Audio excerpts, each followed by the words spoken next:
CTM Sports. We talking sports today. Will the Ravens win it all? Can they go to the Super Bowl? Are the Bengals, are they burying Joe Burrow? Is JJ Reddick feeling the heat with the Lakers? And we finna get right into it. Thank everybody for subscribing. Thank you for hitting the like button. Share. If you come back and watch it later, comment, let me know what you think. We finna get right into it. The first topic is, can the Ravens win it all this year? Let me know in the comments. Can the Ravens win it all this year? Do they have what it takes to win it all? Some people say yes. Some people it's a question. Like I said, I'm not biased. I'm looking at it from an objective standpoint. And this is what I will say. Offensively, they're going to be hard to stop. If them and the Chiefs was to meet, based off what we're seeing now, Chiefs being undefeated, having their defense, both defenses are not that great. Ravens used to be a pillar of the Ravens is to have a great defense. So I'm wondering what's going on with their defense. Maybe just don't have enough talent. Maybe it's a defensive scheme this year. I don't know, but something's up with the defense. So if it's offense versus offense, Patrick Mahomes, Lamar Jackson, the X factor will be Derrick Henry, a running back. Because he is running through the league right now. And in the playoffs, if he can stay healthy,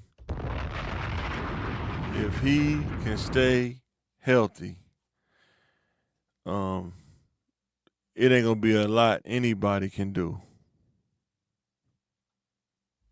Back to life, back to reality. If he can stay healthy and they give him the ball about 30 carries, 25 to 30 carries a game in the playoffs, especially if they get home field advantage. The last place you want to play the Ravens is at home, snowing, and you got that monster back there, Derrick Henry, running the ball, and you're trying to tackle this dude and it's cold outside. Ooh, that's the game you don't want. Even in Kansas City, it'd be cold in Kansas City too. But you do not want to tackle a dude that's 200 and probably 50 pounds solid muscle running at you in probably 4.5 speed downhill, especially with their Chiefs defense. They're not the best defense in the world. But the Ravens also can beat you in the passing game. So, because in my opinion, they should not have let the Bengals be that close. They shouldn't even go to overtime with the Bengals. They should dominate the Bengals. We're going to talk about the Bengals here in 1 second, but let me know in the comments, do you think that the Ravens can win it all? I think Lamar is playing lights out now that he got their running back. And for people who are thinking that you don't need a running back, you're sadly mistaken. You definitely need to run a running back. So, man, we definitely got to build your offense around your talent. So, with that being said, Keep on moving, don't stop, no. the Bengals. Are the Bengals going to wash up Joe Burrow? They're not getting the offensive line. He's getting pummeled back there. No protection. Imagine if he had protection. Like, imagine if he played for like a team that had an offensive line. How good would he be? Dude gonna take a beat, man. I don't know what it is about the Bengals, but it's something missing. It's something wrong with the front office area. They always get good talent and they have it together, but it seemed like say, when they had Carson Palmer, he would get sacked a lot. He would get injured a lot because every time they got the momentum, I remember that time they was in the playoffs playing against the Steelers and he got his knee blew out because the protection was just terrible. Him and Chad Johnson never really could get that solid footing because he couldn't get the protection to really to be consistent. You gotta have a consistent offensive line if you want to have a quarterback that's successful. You got to. Won't work. We see it with Joe Burrow. He getting sacked a lot. It's gonna be interesting. Another 5 years. How is he gonna be physically? Playing there, but not get. They have to invest in the offensive line. They have to. Whether if it's free agency, whether it's the draft, you have to. I want the truth. You can't handle the truth. So here's the question: when does the owners and GMs get held accountable? We always point at the players. We always say it's the player. When does the owner and GMs get held accountable for what? For not getting the proper talent, for not getting the offensive line, for not building a solid defense. Because if you're playing, if you're a front office, you have to, or you can't be that naive. You know where your defense is and where your offense is and what your talent level look like. If you don't need to be in the front office. But I think they know. I think sometimes they just deal with it because it costs so much to have a dominant team with talent and a scheme. I think they more try to rely on the scheme than they do the talent because talent costs money. And with the salary cap, you can only afford so much. So you have to make choices. But when you have somebody like Joe Burrow, he keeps getting sacked, he keeps getting injured, had to get something with his back, something like that. You have to realize we have to get some offensive linemen, whether it's start off with tackles and then get guards because it's harder to find quality tackles. But you have to invest. That front office has to be held accountable, whether it's the owners or GM. Somebody has to be held accountable or they're going to lose their product.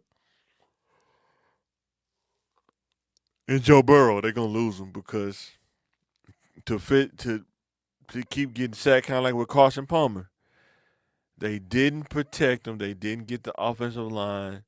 And he pretty much, his career was pummeled, literally, his career because he kept getting injured because he couldn't get the protection to pass the ball. Let me know in the comments what you think. Should the owners and GMs be held accountable? But I know they the owner, they own the team. That's kind of hard to hold them accountable. But you think about the Cowboys. When does Jerry Jones get held accountable? When does he get held accountable? We talked about this on the podcast. He want to run a 3-4. You have to know as an owner, the personnel that you have. They don't have the personnel to run a 3-4 defense. They just don't. They don't have those big outside linebackers that can rush and take up the block and run stop. They don't have those. Michael Parsons is not a 3-4 linebacker. He's not. He good, but he's not a 3-4. 3-4 linebackers are way different than 4-3 linebackers. And you got some linebackers, it don't matter what you put them in. Like, what's my guy in Ole Miss? I can't remember my guy's name, but dude played for San Francisco, man. That dude was so good, man. He could put him anywhere. Ray Lewis, you could put him in any defense, but he thrived in a 3-4, but you could put him in any defense.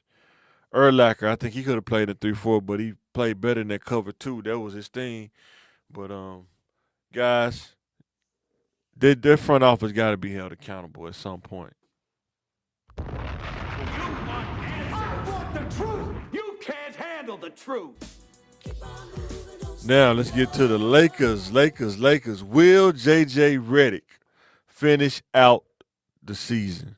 Will he make it to the end?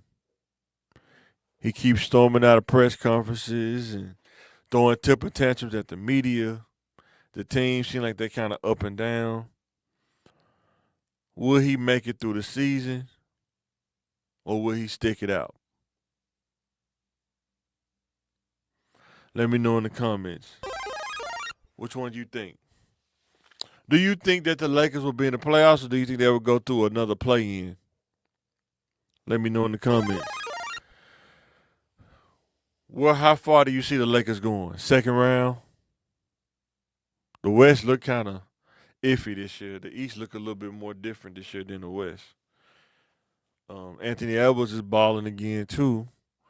The Mavericks seem like they starting to catch the stride, so it's gonna be interesting to see how the West play out. But J.J. Reddick, will he finish out the season? Let me know in the comments what you think. Do you think he can finish out the season? Do you think the coaching is a little bit more than what he thought?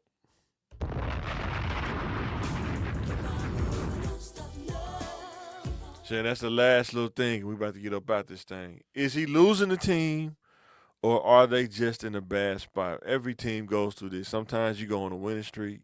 Sometimes you go through the up and down. You like win 2, lose 1, win 1, lose 2. You go through those little up and down. Injuries, players get nicked up. They're trying to get back to close to 100% as they can.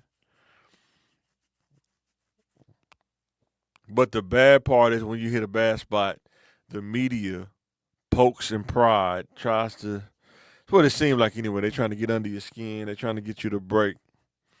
And you have to have mental toughness, alligator skin, Teflon skin, in order to not let them get the best of you, because they're trying their best.